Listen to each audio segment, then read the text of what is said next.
Hey guys, real pleasure to have Kevin Parikh, CEO and Chairman of Avasant, which is an advisory firm focused on the digital economy. Kevin is obviously very tech savvy, but he's also very active in a number of charities and NGO organizations. He's also the author of a book called Digital Singularity. So we're going to have a wide-ranging conversation today. Kevin, thank you for joining me. Why don't you spend a few minutes talking about yourself and about Avasant? Well, thank you so much, Vinnie. Just a little bit about myself. I come with a bit of a varied background, and I think like many entrepreneurs, maybe even a little bit unsure where the course of life would take me. I started my career early on as you called it, tech savvy. I would say a bit of an innovation-minded focused person. In 1992, I was a Avasant, long before I started Avasant, I was a fellow for the California State Senate, and I drafted at the time the first electric vehicle legislation in California. And it was my feeling that incentives were required to drive that forward. And it was Senator Rosenthal at the time that sponsored that legislation. He was my boss. And this was, as you know, landmark legislation in California because it spawned an era of innovation. And of course, I by no means would be so bold to take credit for what followed. But this is an example of how the right type of public incentive can drive private partnership, and of course also opportunities for improvement in the world, in this case the environment. And so that led me to go get my law degree. I went to the American University in Washington, DC. I was thereafter an appointee in the Clinton administration, where I practiced law in the Environmental Protection Agency, again long before the dot-com boom hit. And then right shortly before the ending of Bill Clinton's administration, I moved on to work for a company called KPMG, as many of you may know, which led to my consulting career and the dot-com boom, which followed, which cascaded my career in different directions to land me at Gartner, where I led their technology sourcing practice globally.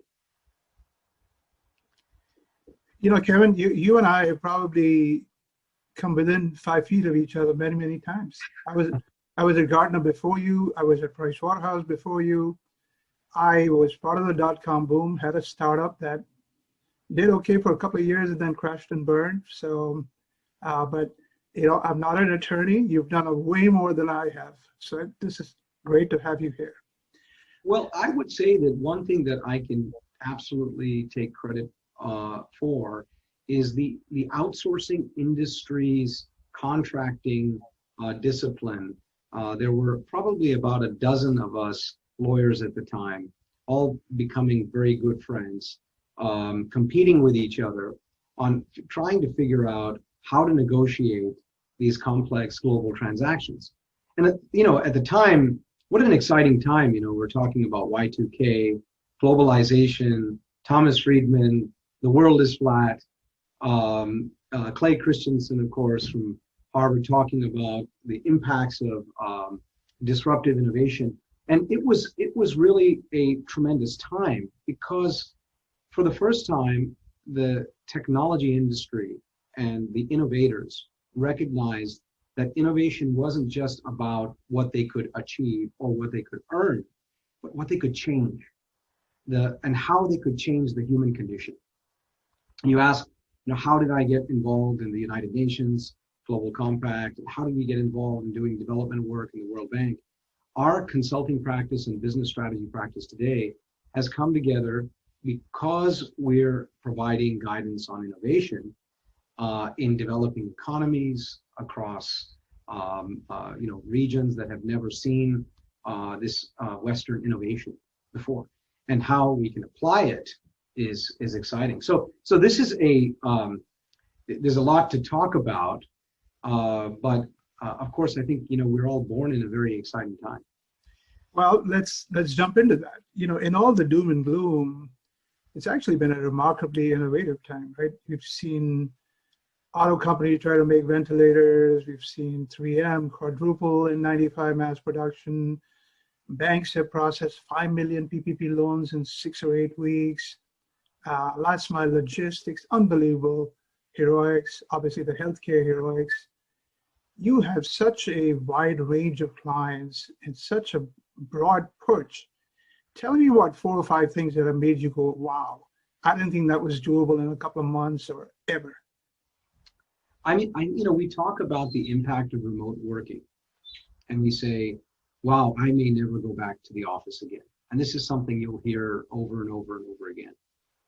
Let's be honest. Today, this conversation which we're having on video, I promise you, if we were having it 5 months ago, it would be over telephone. Today, we can't even think about having a conversation like this and not having it through video stream. One of my good friends, she's the CIO of Qualcomm, Mary Glendron. She was telling me, she said, Kevin, one of the most remarkable things is in one day, we had over 50,000 video meetings a day from zero. From zero. And to think that our networks and our infrastructure today can handle that, that's what's remarkable. Because we moved to a completely different type of communication globally simply by turning on the light, which tells you something. It tells you that we've been sitting on all this innovation, but we've kept ourselves from using it. We used it now, and we're using it because we feel like we want to connect. We want to create a human relationship with people that we're missing. And so we're using it. But I have to say that we're sitting on this technology, not just here, but across IoT, across artificial intelligence, and so many areas of advanced data processing that we have to still the same way turn on the light. And if we're willing to accept it, the opportunity for innovation in the next 20 years will eclipse even what we've seen in the last 50. I've done about 60 of these interviews. I've heard just amazing amount of scaling.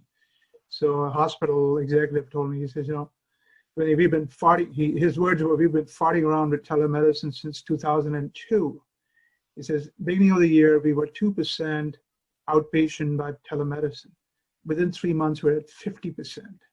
To your point, I mean, these technologies have been around.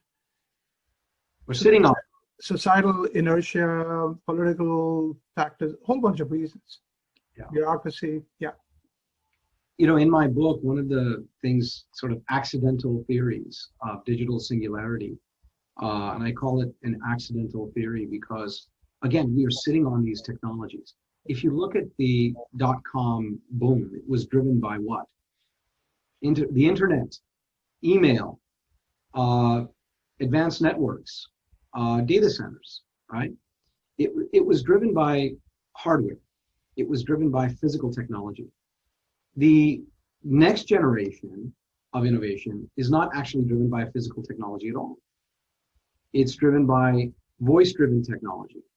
It's driven by opportunities for us to communicate as we are now in a human condition.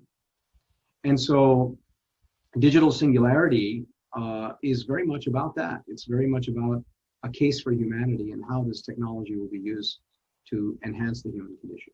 Well, let's talk a little bit about your book. Singularity, obviously, Dr. Ray Kurzweil has made that very popular from a very different perspective, right? Explain what you mean by digital singularity. I think oftentimes when we look at singularity, we think about it in terms of cyborgs being born. It's a very nightmarish view that technology and humanity will somehow merge into some singularity, and that'll result in the end of civilization, right? Much as the Terminator movies of the past, right? These evil robots will come and get us. And I think in some ways, and not to diminish, other views of singularity, this is actually not at all about that at all. digital singularity has to do with the point at which technology and the human experience converge. So a primary example of that are the Google and Alexa type devices. Okay, these devices take advantage of automation, IoT, and what we call hyperconvergence, bringing multiple technologies together to create a better human experience, right? We grew up, right, on a device, a physical device. Over time, the device won't matter. We'll be free of it. Because bottom line is these technologies are now available to us everywhere in a almost non-physical way, right? They're embedded in our buildings. They're embedded in the touchless doors that we open. They're embedded because of our voice. So this is really liberating, I think, for human beings, because now we can, for the first time in the history of humanity, have access to technology without requiring a physical device. That's a great perspective. Let's talk a little bit about digital transformation. You know, everybody says pandemic has accelerated digital. Well, you and I have been talking about it for God knows how long. What I've noticed differently, though, and I'd love to get your perspective, is there's a lot more what I call vertical edge applications that have become prominent. So telemedicine, PPP loan processing. I mean, the banks couldn't have done it without that capability, right? Last mile logistics, things like Shopify, allowing merchants who don't want to deal with Amazon to get similar capabilities. The whole mortgage, it's so hard, the whole mortgage closing, digital mortgage area. It seems like vertical nuances have dominated this digital transformation. What's your perspective? Vertical integration is everything, Vinnie, and you hit the nail on the head. I'll give you a perfect example. I'm not sure if you've heard of the Toyota e-Pallet. Toyota is one of our clients, but a few years back they launched a vehicle. It was somewhat of a box-looking vehicle, but it was self-driving, and it was in one moment a delivery truck for Amazon, and a sign would emerge on the vehicle. It said Amazon, and then it would go and pick up something. And then when it was in the vicinity of a potential passenger that wanted ride sharing, it would change and it would call itself Uber. And then you could walk into this, and then it would go somewhere else. And it was designed to optimize the entire, what I would say, not just travel, but also traffic environment, right? It was a future look at what could be if we were to really put together vertical integration and these what I would call these digital technologies together, right? And at one instant, this device, which is really all it is at this point, this vehicle, right, is able to support multiple verticals, not just human transportation, but also shipping, supply chain, moving goods and services. So this understanding, I think, is a great one, because the future is not going to be on the device anymore. The future is going to be on the vertical integration and the knowledge of that, because the devices themselves are I'm not saying they're as good as they can be, but they've become commoditized, right? Yep. I mean, has your phone really changed in the last 5 years? Is it doing anything differently than it was? Right? Anything of the devices is falling. If anything, is becoming confusing. I interviewed a gentleman who sells, it's called SmartPad. It's a mobile device aimed at senior citizens. It's a dumbed down device, just meant to help them communicate with caregivers and family. That's it. And so it's stripped out everything that we had on our phone, that has clogged up our phone for a while. Kevin, if you were to write the book today, would it be any different? Interestingly enough, I sometimes go back to the book and I find that the predictions that we made are not only coming true, but in many ways bringing new insights.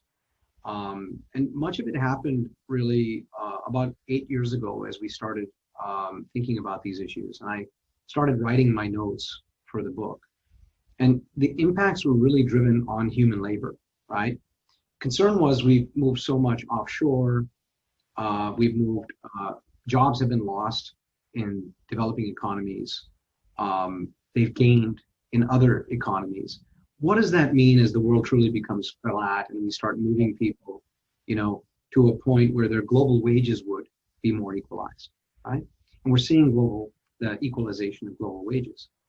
And what we realized is that very soon the next disruption was not going to be one of people, but it was going to be one of technology, right? And technology was going to drive out the mundane activities of human beings. And immediately, as I thought about this, I thought, okay, well, what are we going to do? What will happen to us, right? And as we built stronger relationships with our clients and businesses, and I've been doing quite a bit of work with CGI and the World Bank, it became clear that this has happened many, many times in the course of human history, right? We think about the disruption of the automobile, right? Overnight, all the horses and carriages that were supporting the public works here, just in Los Angeles where I live, where the policemen were riding horses. Overnight, the stables and the whole industry for managing horses disappeared because the automobile came. We survived. New industries were born. So the focus on digital singularity is, what are the new industries to be born, and how do we see them? And what are the tools for communication to talk about them so we can also innovate on our own?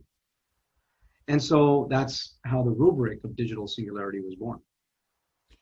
You make a great point. I'm starting to already read projections how urban areas are going to make a comeback. And it's easy to say New York is dead, but New York has survived a bunch of transitions before. Chicago survived a big fire. San Francisco survived a big earthquake. People don't just roll over and die. They innovate. They become transition. If I give you another 5 hours in the day, are you just going to twiddle your thumbs, or are you going to think about what you're going to do next? You're going to think about what you're going to do next. Yeah. You touched on the World Bank and so on.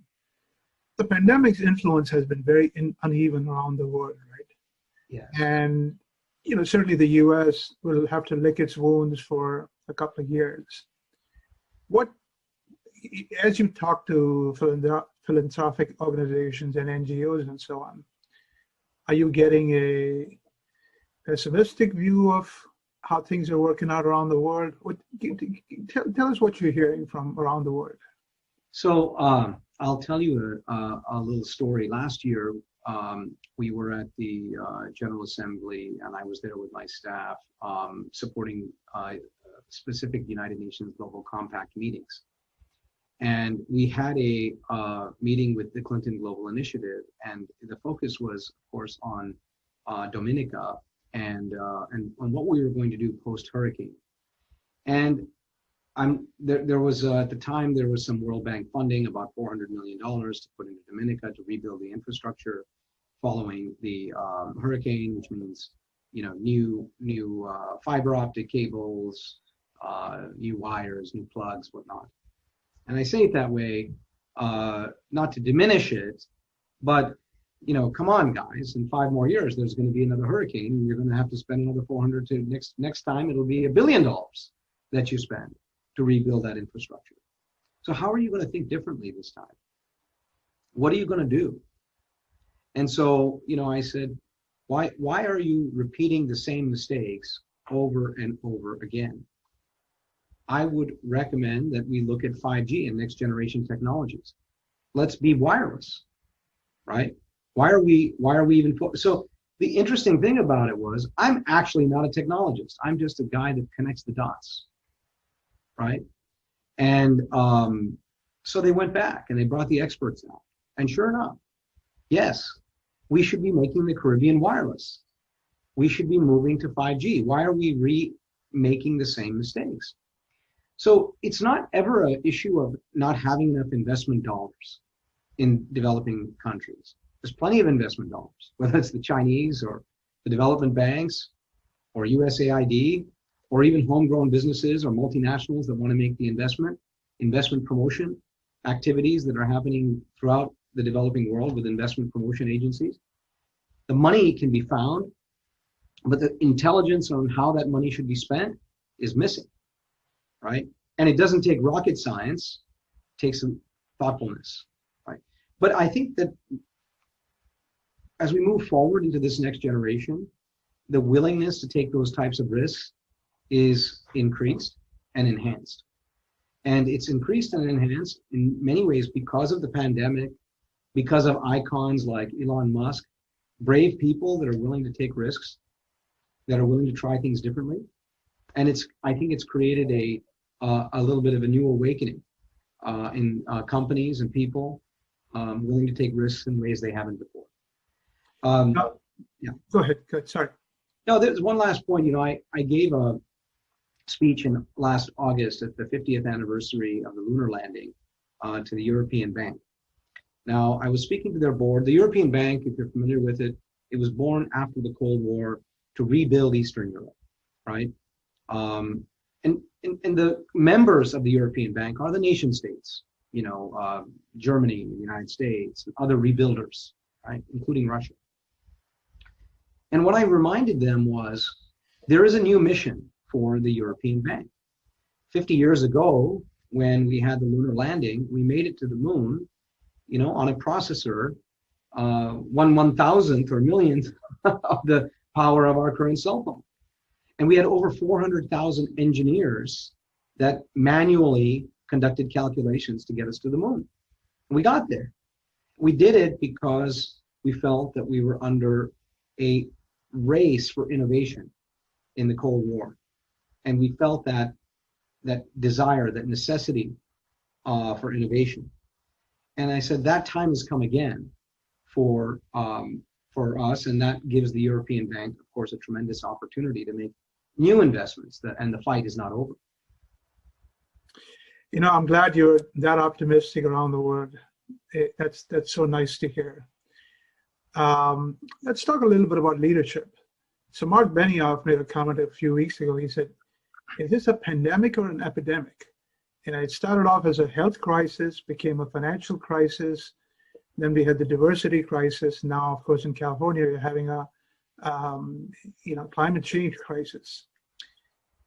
There is no MBA there's no MBA course that taught us how to lead through such a crisis, right?